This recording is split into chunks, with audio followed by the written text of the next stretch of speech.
Hello again. As promised, this morning's book review is about turning your dreams into goals and making them a reality. And that's the slogan from our book feature, which has been authored by Sarah Arnot. Arnot's 20 years of experience in leadership and development inspired the book. It offers 5 easy steps to a new and better you. She joins us live now from our Cape Town studios.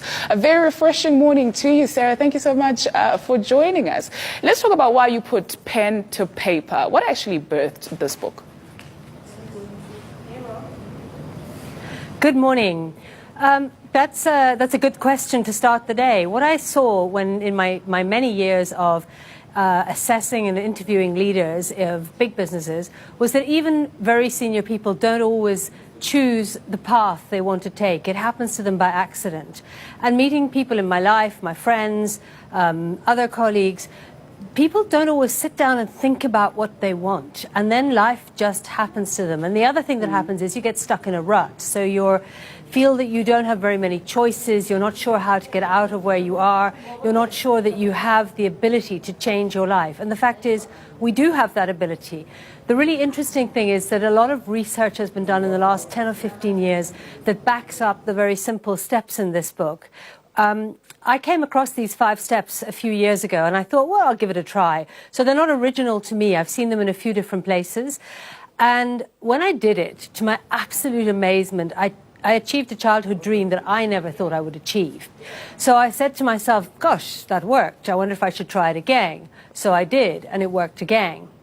And I began to realize there was something in this, a combination of science and a little bit of effort, a little bit of trying to do things a bit differently that really works. And I wanted to share that with a much wider audience. You talk about people just thinking sometimes life happens to you, and we've all been there. Hey, I'd like to read an excerpt from the book. It reads, and I quote, "So hope for a great sea change. On the far side of revenge, believe that further shore is reachable from here. Believe in miracle and cures and healing wells." So a bit of science, but a bit of effort as well. Let's start with the first step in getting your life right. So the very first step, and by the way, I love that you read that quote, which is from the great Irish poet Seamus Heaney, from his poem The Cure at Troy, which really inspired the title of this book. The first step is to sit down and review your life and where you are. And I find it very useful to sit down and do a review of my past year, what I've done, what are the successes, what are the things that didn't go so well. And interestingly, a very senior leader who went through these 5 steps the other day, and she promised to report back to me, she said that this first step, reviewing her year, made her realize that actually she's been doing the same things again and again and getting the same results. But she only realized it when she sat down and wrote down what's been happening and how it's panning out for her. So that first step of capturing where you are, you can't reach a further shore unless you figure out where you are right now, and that's why it's the first step. Indeed. We were speaking to a life coach a few moments ago, and we were talking about the pressures that we put on ourselves, though, Sarah.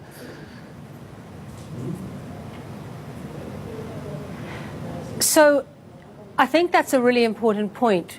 We have to accept, and the other thing I like about the grounding ourselves in where we are now, we have to accept the reality of our lives now. Yes, this does involve setting goals, and yes, it does involve putting a plan in place to reach your goals. But you know what?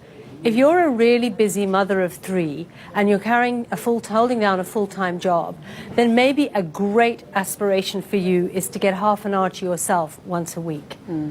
So your goals need to be in the context of your life and where you are now and what you're trying to achieve at this point in your life. I do believe in setting stretch goals sometimes. I do believe in blowing it out of the water. I do believe in being ambitious. But that's at the right moment for your life. And as I say, there are times in your life when that's not what you need to do. You're much more in survival mode. Let's talk, Sarah, about shutting out the outside noise, because oftentimes you get told, be yourself. Then when you are yourself, then people have a problem with you being yourself. So you try and reinvent yourself. How important is it that you actually look internally before you look outside for solutions? So This notion of be yourself is great. I talk about it a lot when I talk to senior leaders, because they talk to me about authentic leadership. I'm being authentic, I'm being myself. That's not really what authenticity is, and I love the way you say you have to look inside yourself first, because authenticity is about connecting with your true values. So if being yourself, it means that you are sometimes behaving in a way that may be in tune with the feelings that you're having right now, but that your mother wouldn't necessarily be proud of if she saw you, then you're probably not connecting to those true values. So there is a need to go deep and say, what do I stand for? And one of the things I talk about in the book is this whole point of self-management. When you decide who your true self is, then you can use that as the platform to be the person that you want to be, and to be consistently that person when you engage with others. Look, none of us is perfect. I'm the first person to get emotional when things go wrong.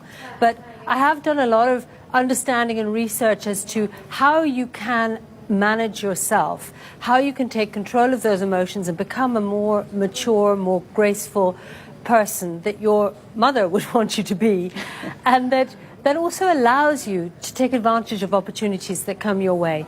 You know, there's this wonderful thing called exploratory mode, where you're not feeling defensive, where you're engaging with other people in a way that really allows you to be open to new ideas. And it's the opposite of the freeze, fight and flight mode that we get into when we're defensive. So if you are looking out to reinvent yourself, if you are wanting to take your life in a new direction, then being in exploratory mode, which is that open mode where you're calm and you're open to the ideas of the world, is one of the first steps. Can you be in exploratory mode if you have not taken responsibility for where you are and how you are doing? We oftentimes like to blame circumstances or people for where we are in our lives. But my boss didn't give me that promotion, but this person didn't do that. So taking responsibility, how important is that? For me, it's fundamental, and it's one of the reasons, again, why I want you to start with the first step by writing down where you are now.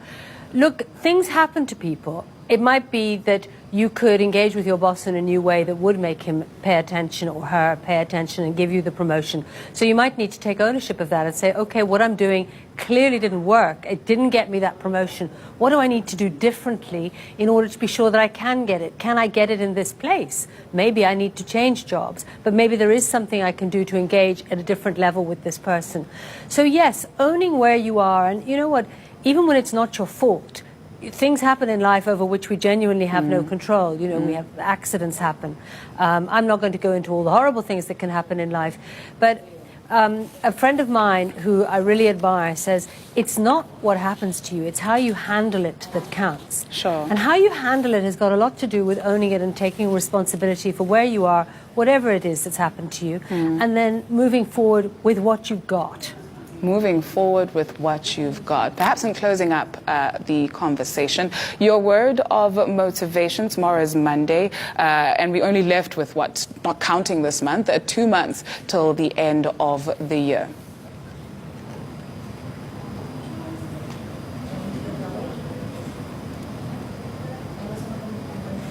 Sarah, if you're still there, perhaps in just closing up the conversation, your word of encouragement to someone who may be feeling despondent.